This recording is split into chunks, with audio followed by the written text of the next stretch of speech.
Good morning दोस्तों, आज 5 जून है, विश्व पर्यावरण दिवस है और आज हम आपको एक ऐसे शख्स से मिलवाने जा रहे हैं जिन्होंने अपने घर को ही एक जंगल बना लिया है। उनका नाम है संजीव माथुर सर।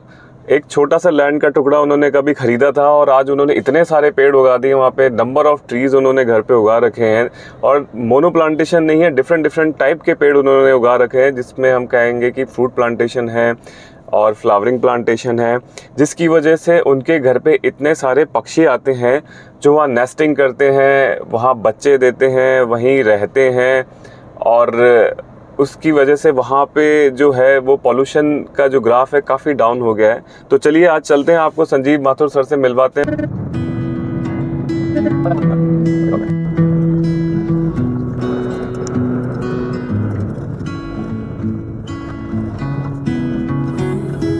हम पहुंच गए हैं माथुर सर के घर पे।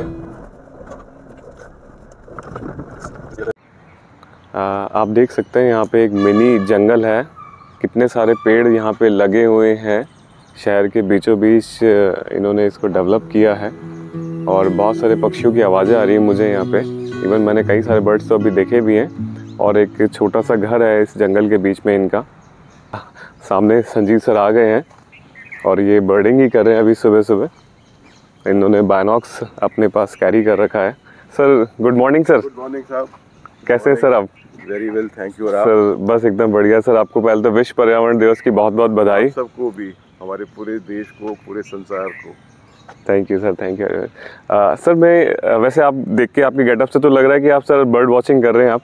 हाँ, मैं जब 8 या 9 साल का था तो उस टाइम हम लोग दिल्ली में रहते थे और मेरा परिचय एक परिवार से हुआ। एक साउथ इंडियन फैमिली थी, ईश्वरंस करके, और उनका जो लड़का था वो मेरी उम्र का ही था और ये पूरी फैमिली बर्ड वॉचर्स की थी। अच्छा। तो उसने उसको, मेरे फ्रेंड का नाम भारतन था। Sadly he died in a mountaineering accident when he was 20 years old. But उसने मुझको बर्ड वॉचिंग को इंट्रोड्यूस करा और मेरे बचपन के 3-4 साल जब उस टाइम दिल्ली में थे, हम लोग रोज़ स्कूल के बाद आसपास के जो स्क्रब फॉरेस्ट थे उसमें निकल जाते थे बर्ड वॉचिंग करने के लिए। अच्छा। तो मुझको उस उम्र से 9 साल से बर्ड वॉचिंग का शौक शुरू हुआ।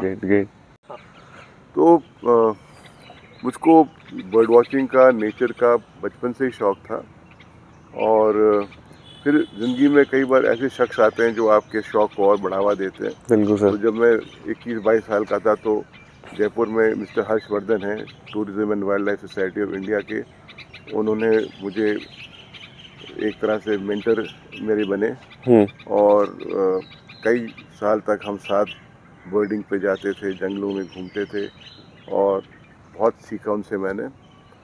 और जो ये हमारा फार्म है, इसका शौक मुझे मेरे एक फ्रेंड थे मिस्टर जॉन सिंह नोखी वाले, उनसे ही लगा, क्योंकि उन्होंने जो अपने फार्म में क्रिएट करा था वो बहुत सुंदर है और उसमें बहुत तरह की चिड़िया और जानवर रहते हैं, इंक्लूडिंग लेपर्ड्स। अरे वाह। तो जब हम अर्ली 80s में जॉन के साथ उनकी फार्म पे जाते थे, जब से मुझे लगा कि अगर मैं भी कुछ ऐसा कुछ क्रिएट कर सकता हूँ तो मुझे उससे बड़ा अच्छा लगेगा। और मैंने फिर ये लैंड अपनी कार बेच करके 1988 में ख़रीदा। क्या बेच के सर? कार बेच के ये लैंड खरीदा? अरे वाह। तो हम लोग सर्विस वाले हैं, मेरी वाइफ और मैं। तो जब हमको लगा कि ये लैंड अफोर्डेबल है और हम पे एक मारुति वैन थी, उसको हमने बेच करके ये लैंड लिया। उस टाइम ये बिल्कुल बंजर ज़मीन थी, कुछ नहीं था इसमें, एक पेड़ तक नहीं था। मैं तैयार करा, उस टाइम बोरवेल का सिस्टम नहीं था, खुला कुआं होता था और हमने यहाँ पे फिर प्लांटेशन, तो हमने प्लांटेशन में जैसे आप देखोगे जितने भी लोकल इंडिजिनस पेड़ हैं पहले तो वो लगाए। तो अड़ू का पेड़ है, शीशम है, नीम है। सर ये मेरे को देखने में आंवला लग रहा है।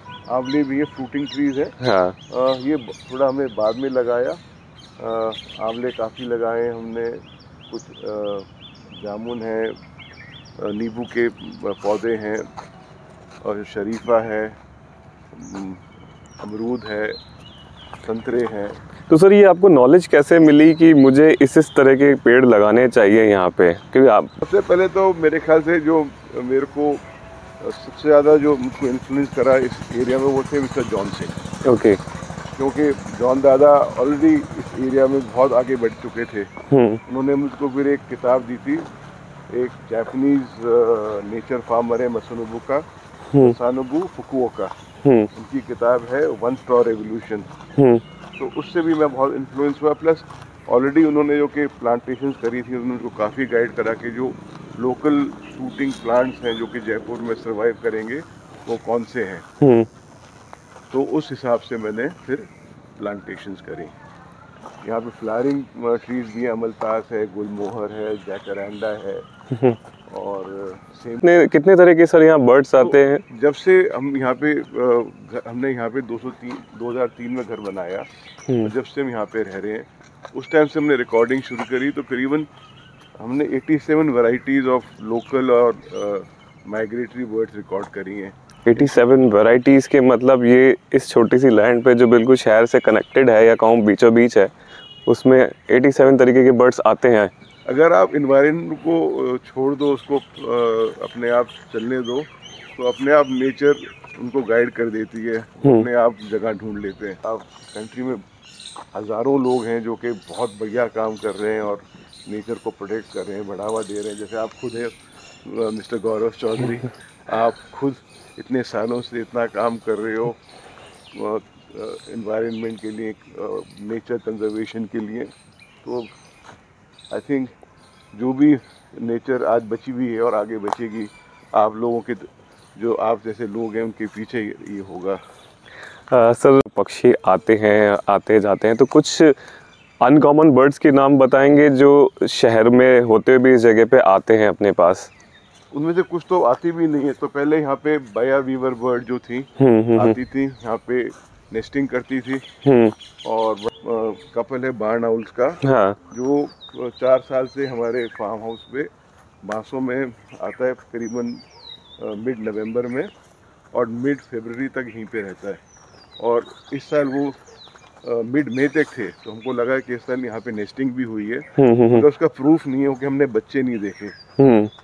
और हमारे यहाँ पे एक यूरेशियन स्कॉप्स आउल का परिवार है जो कि यहाँ पे पिछले 10 सालों से नेस्टिंग कर रहा है। इस साल भी सक्सेसफुल नेस्टिंग हुई है।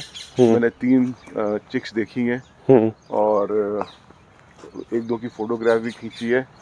तो हमने यहाँ पे बैट हाउस भी लगाए थे 5 चमगादड़ों के लिए। हाँ। तो जो यहाँ पे लोकल बैट्स हैं उसमें वो रहती थी।